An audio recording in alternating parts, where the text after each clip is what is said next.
What happens when a powerful man of God with a dark past crosses paths with a desperate woman clinging to survival? Will truth set them free or bring everything crashing down? Grab your popcorn, because what you're about to hear is no fiction. This happened in the heart of Nigeria. If you're new here, hit that subscribe button so you never miss another chilling tale. And before we dive in, drop your country in the comments. I want to know where my amazing viewers are tuning in from. In the heart of Port Vista, a city teeming with noise, neon, and need, one man's name echoed through the streets like prophecy: Pastor Emmanuel Grant. He wasn't just a preacher, he was a phenomenon. Every Sunday, the fire of Mercy Chapel swelled beyond capacity. Worshippers lined up outside long before sunrise, some standing on tiptoe, others climbing ledges, just to catch a glimpse of the man of God. They came with crutches, canes, cancers, and convictions, desperate to be touched by the fire he carried. From the pulpit, Pastor Grant was lightning and thunder. His voice rang out like judgment, trembling windows and tearing into souls. When he raised his arms, people collapsed in tears. When he prayed, barren wombs bloomed, demons screamed, and wallets fattened.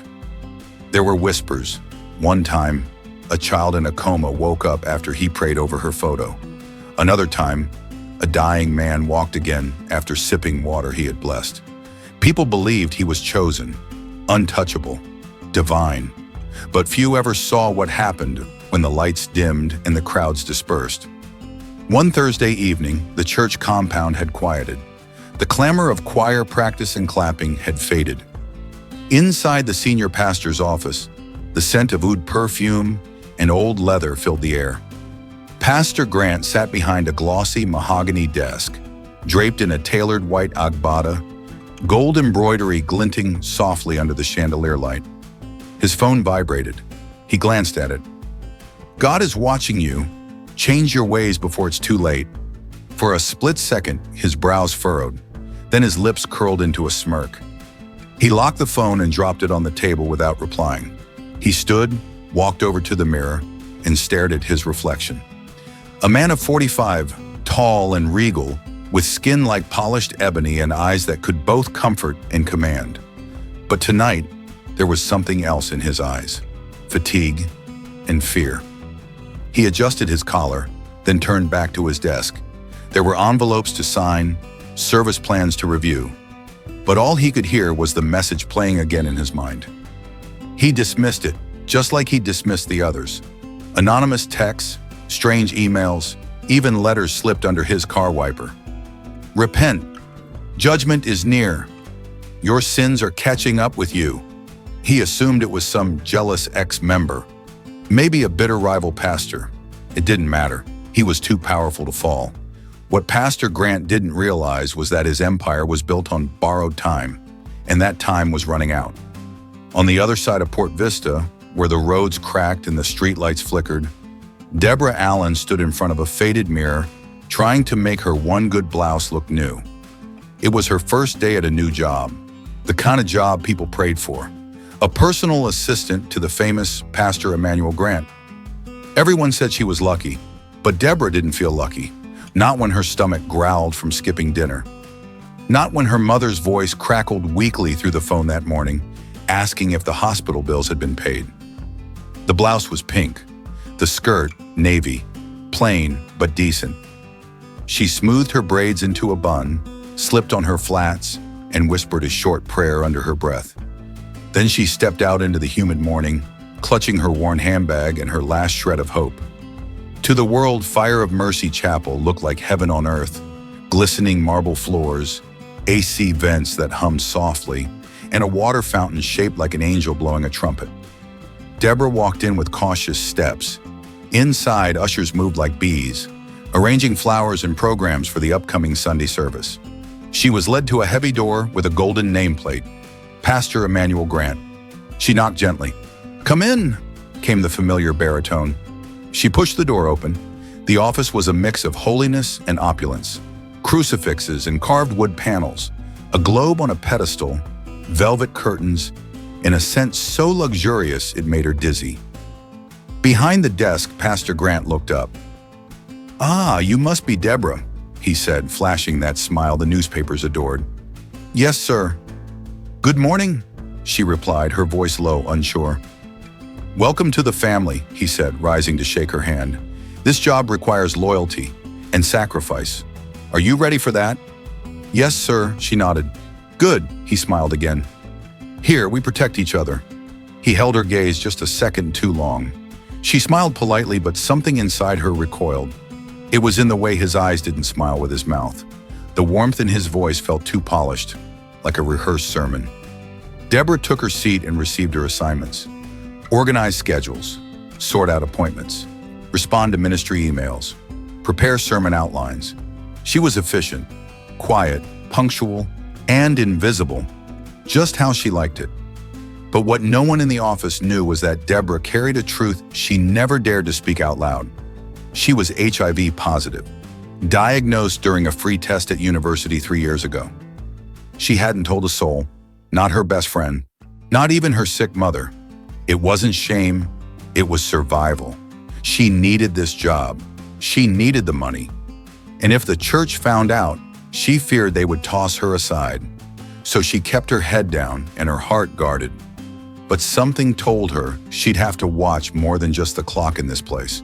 She'd have to watch her back too, because Pastor Grant's smile was starting to feel like a trap. 2 weeks passed, and Deborah Allen became a fixture in the church office. Efficient, silent, and ever watchful. She learned the rhythm of the place quickly. Mondays were for meetings, Wednesdays for midweek services. Fridays brought overnight prayer vigils. Sundays were a storm, chaotic and holy all at once. Her days were full, her phone always buzzing, her hands constantly busy with schedules and requests. Pastor Grant's world moved fast and she kept up. But amid the emails and errands, something else began to creep in. Attention from the man behind the pulpit. At first it was subtle, a compliment here, a curious look there.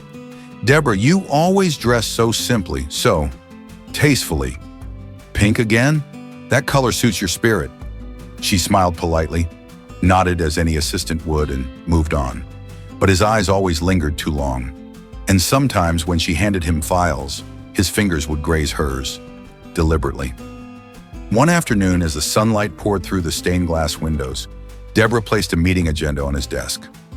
Pastor Grant looked up, rested his chin on his hand, and said softly, "Deborah, you're different from the others.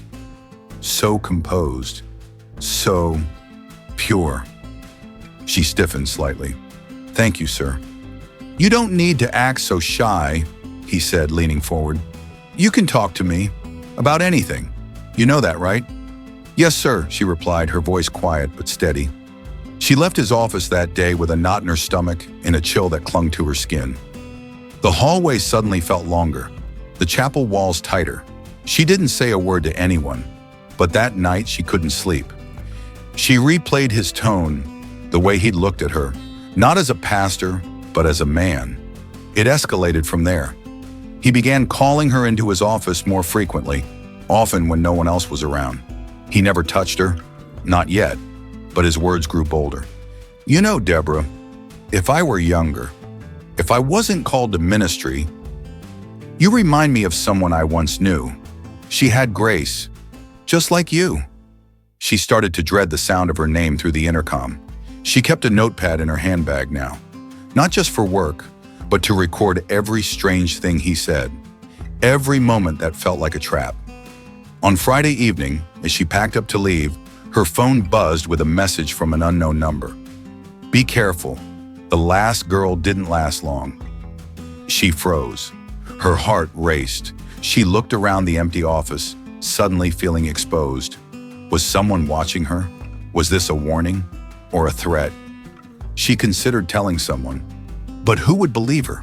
Pastor Emmanuel Grant was the fire of the city, the man whose prayers filled pews and healed wounds.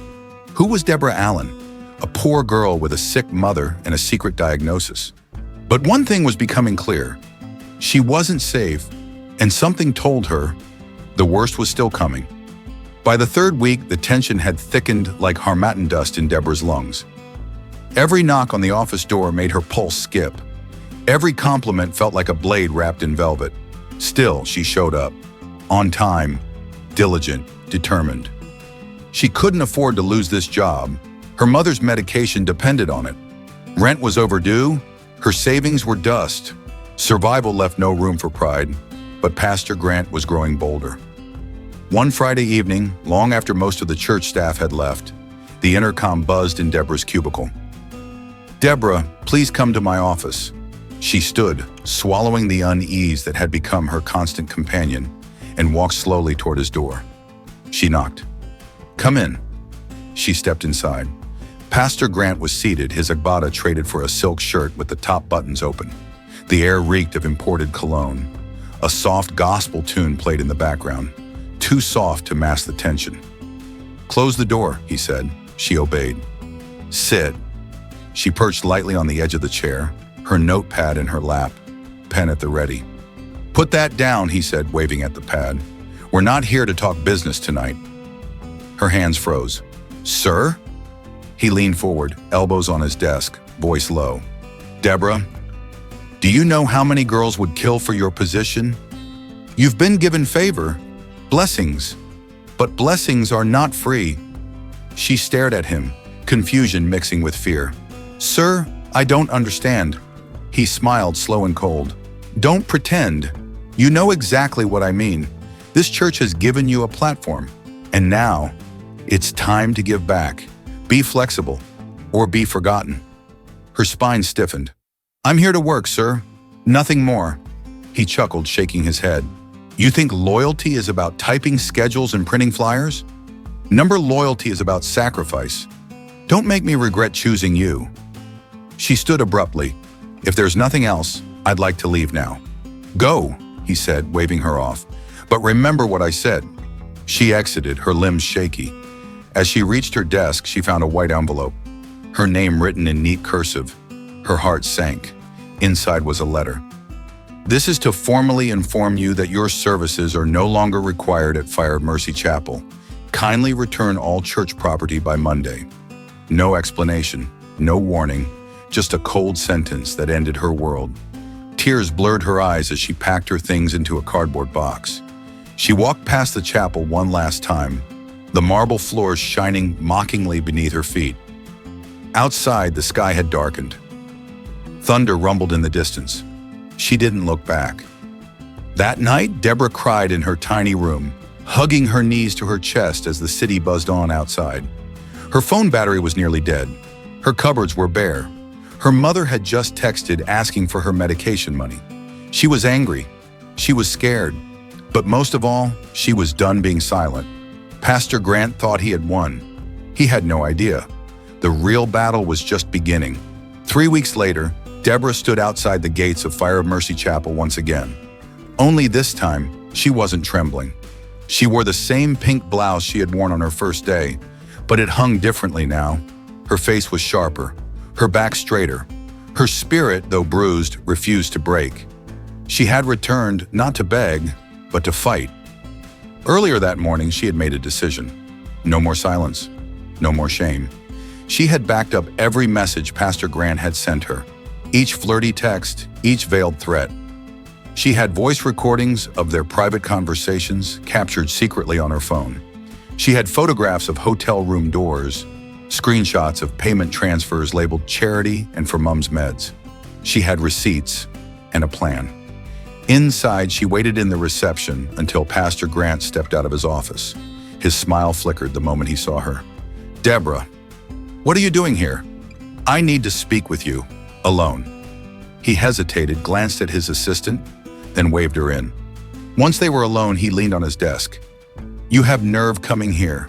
After everything—" "Save it," she interrupted, her voice calm. "You fired me because I refused to sleep with you. I recorded our conversations." He blinked. "Excuse me?" She stepped closer, her phone already recording in her bag. "You said you were protected by God, that nothing could harm you. Well, maybe God sent me. Deborah, I'm HIV positive." He froze, his face drained of color. "You what?" "I told you, once. You laughed." He backed away slowly, visibly shaken. You infected me? You infected yourself, and now you're trying to frame me? I've spoken to a lawyer. If you press charges, I'll press play. He lunged toward her. You think you can blackmail me? Do you know who I am? Yes, she said, her voice firm. I know exactly who you are. She turned and left the office, not waiting to see the fear twisting his face. A week later, Deborah was arrested.